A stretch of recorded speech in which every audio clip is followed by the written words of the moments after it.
So ayun nga mga pare ko, no, alas 5 na nga pala ng umaga niya mga pare ko, nang bigla kami magising ng girlfriend ko mga pare ko sa sobrang init para kaming nasa loob ng brief. Pagtingin ko sa aircon ko mga pare ko, siya pala ang dahilan kung bakit uminit. Nagyayelo yung filter mga pare ko, tapos yung binubuga ng aircon parang electric fan lang. Ano kaya ang dahilan bakit ganito yung aircon ko? Paki-comment naman mga pare ko, para sa may mga alam dyan sa aircon. Tignan nyo naman kasi mga pare ko, grabe yung pagkakayelo niya, kaya dali-dali ko nga pala tinanggal yan gamit yung susi. At binilang ko nga pala ng almusal yung girlfriend ko dyan mga pare ko, Jollibee na binigay ko para hindi mabuisit sa akin. Baka mamaya sa akin idaan yung init ng ulo niya sa sobrang init eh. Pero sinubukan ko manghingi dyan mga pare ko, kaso ay mamigay. Sabi ko sa kanya, kukutongan ko siya, kaso nga na tinutukan ako ng tinidor. Kaya pabayaan mo na, sa kanya na lang yan mga pare ko. Ay habang nag-aalmusal sa ng Jollibee dyan mga pare ko, hanggang tingin na lang ako kasi pag pinilit ko to, baka takihin ako na ito bigla, baka biglang mag-SS eh. Pag nag-SS to mga pare ko, magpipilikir at sprint talaga ako na ito. Napakamot na nga lang pala ako ng ulo dyan mga pare ko, pero pag tingin ko sa bulsa ko, meron pala akong 100 dito. Kaya dali-dali ko nga palang niyaya si Ngangabo na bumili ng almusal. Tignan nyo mga pare ko, grabe talaga humikab si Ngangabo. Bali ang almusal nga pala namin ni Ngangabo dyan mga pare ko, bumili kami ng 30 pesos na pandesal, tapos bumili rin kami ng Bear Brand. At pinakuha ko nga rin pala si Ngangabo dyan ng malunggay mga pare ko, kasi ipapalaman namin yan sa pandesal. Kaya kayo mga pare ko, subukan nyo rin ipalaman yung malunggay mga pare ko, bukod sa healthy, masarap pa. Di kayo magsisisi sa lasa nito mga pare ko kapag natikman nyo. Mas mabisa yan mga pare ko kung isasawsaw nyo sa Bear Brand. Sinasabi ko sa inyo mga pare ko, 100%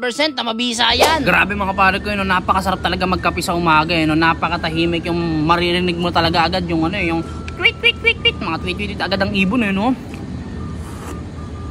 grabe, napakasarap. Tapos ayun mga pare ko, gawin nyo rin tong ginawa namin ni Ngangabo mga pare ko, kapag wala kayong palaman, ay masarap ipalaman tong itong malunggay mga pare ko.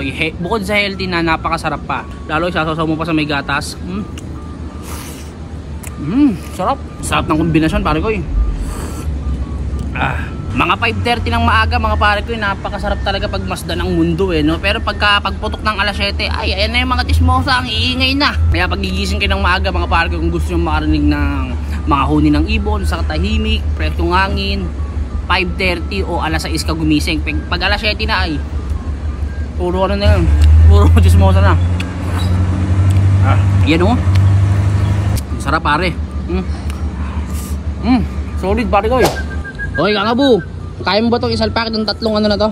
Tatlong pandesal na to, yan, malalaking pandesal yan. Pandesal lang ngayon, kaya yan. Ayan isa. Sige isa.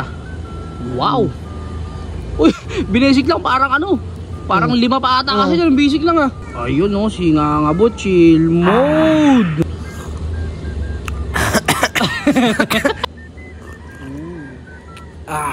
Sarap magkape ng gantong oras.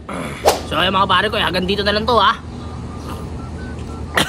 Salamat ka para sa panonood, mga kaibigan, kumbatak, papapang pang.